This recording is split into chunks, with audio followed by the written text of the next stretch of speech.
ഇന്നങ്ങനെ ബ്രൂണോ കുഞ്ഞിന്റെ പേവിഷബാധക്കെതിരായിട്ടുള്ള vaccine booster എടുക്കാനുണ്ട്.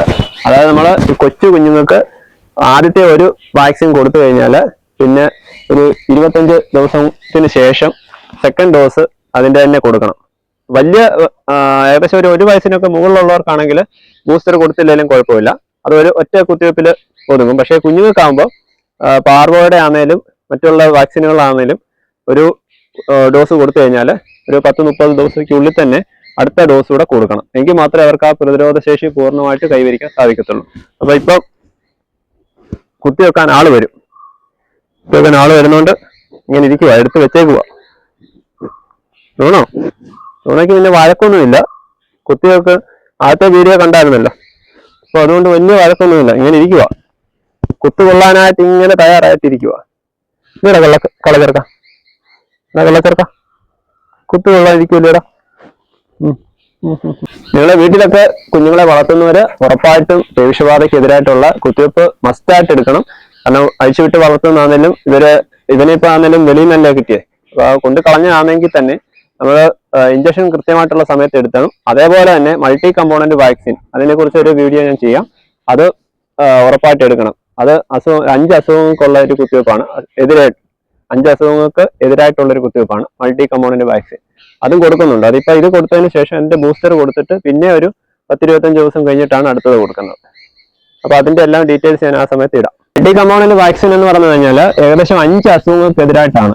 എലിപ്പനി വരെ അതിനകത്ത് ഉൾപ്പെടും. അതിനായിട്ട് അതുപോലെ ഫെലൈൻ പാർവോ എന്നൊരു അസുഖം അതിഭീകരമാണ്. ഈ കൊച്ചു പട്ടി കുഞ്ഞുങ്ങൾക്കാണ് അത് ഏറ്റവും കൂടുതൽ ബാധിക്കുന്നത്.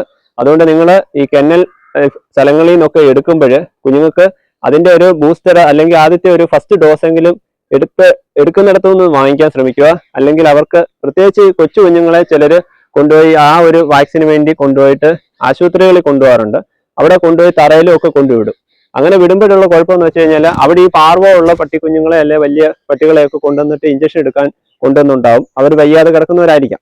അപ്പൊ അവിടെ ഈ വൈറസ് ആണിത്. അപ്പൊ ആ വൈറസ് അവിടെ ആ ഒരു സ്ഥലത്തു നിന്ന് പെട്ടെന്നൊന്നും അങ്ങനെ പോകത്തില്ല. അപ്പൊ അങ്ങനെ പോകുമ്പോഴുള്ള കുഴപ്പമെന്ന് പറഞ്ഞു കഴിഞ്ഞാൽ അതൊരു 4-5 മാസത്തോളം ആ ഒരു പ്രതലത്തിൽ കാണും. അപ്പൊ നമ്മൾ ഈ കുഞ്ഞുങ്ങളെ കൊണ്ട് പോയി അവിടെ കൊണ്ട് വാക്സിൻ എടുപ്പിച്ചാലും ഈ വാക്സിൻ പ്രവർത്തിക്കണമെങ്കിൽ ഒരു 20 ദിവസം മിനിമം എടുക്കും.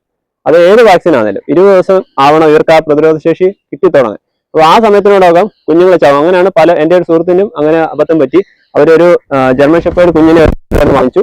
അവിടെ കൊണ്ട് വന്നതിന് ശേഷമാണ് അതിന് പാർവോ പിടിപെട്ടത്. അതേപോലെ വേറൊരു അസുഖമാണ് കനൈൻ ഡിസ്റ്റംബർ എന്ന് പറയും. ഇതുങ്ങൾക്ക് വിറയൽ രോഗം വരും. 3 നിപ്പിലെ വിറയൽ. അതൊക്കെ എന്ന് വെച്ച് കഴിഞ്ഞാൽ നമ്മൾ ഈ വാക്സിന്റെ വില ഏകദേശം 800-900 രൂപ അടുപ്പിച്ച് വിലയുണ്ട്. പക്ഷെ എന്നിരുന്നാലും നമ്മൾ ആ വില നോക്കരുത്. ഇത് അസുഖം വന്നു കഴിഞ്ഞാൽ നമ്മളെ പ്രത്യേകിച്ച് കുഞ്ഞുങ്ങളെ കൊണ്ടൊക്കെ നന്നായിട്ട് നോക്കുന്നവരൊക്കെ ആണെങ്കിൽ അത്തരത്തിൽ ഉള്ള ഒരു സന്ദർഭം വന്നു കഴിഞ്ഞാൽ നമുക്ക് താങ്ങാൻ പറ്റത്തില്ല.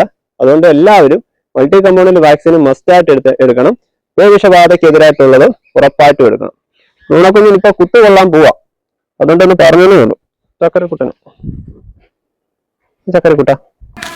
അങ്ങനെ കുത്തിവെപ്പിന് ബ്രൂണോ ഒരു മിനിറ്റ്. ബ്രൂണോ ചക്കരക്കുട്ടനല്ലയോ? ബ്രൂണോ കുത്തിവെപ്പ് കഴിഞ്ഞു. അറിഞ്ഞില്ല. കുഞ്ഞിനറിഞ്ഞില്ല. കൊണ്ടുവരാ. അല്ല സാർ, അയാൾക്ക് ഒന്ന് പോയി ഒന്ന് വാലാട്ടുന്നുണ്ടോ? വേദനിച്ചേ ഇല്ല. അങ്ങനെ സെക്കൻഡ് ഡോസ് ആൻറ്റി റാബീസ്, അതായത് പേവിഷബാധക്കെതിരായിട്ടുള്ള സെക്കൻഡ് ബൂസ്റ്ററും കൊടുത്തു.